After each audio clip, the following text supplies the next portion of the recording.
ล่าสุดป้าหวานเจี๊ยบได้ออกมาโพสต์ภาพของหลานชายสุดที่รักน้องสายฟ้าน้องพายุที่ตอนนี้เริ่มโตเป็นหนุ่มแล้วโดยโพสต์นี้เขียนแคปชั่นบรรยายว่าพี่สายพี่พาผอมสูงแล้ว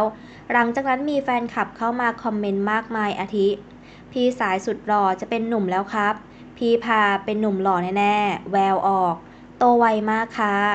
ป้าหวานมาเล่าหน่อยเร็วโตแล้วเป็นยังไงกันบ้างคะพี่พายุหล่อมากครับเป็นหนุ่มแล้ววัยรุ่นแล้วครับเป็นต้น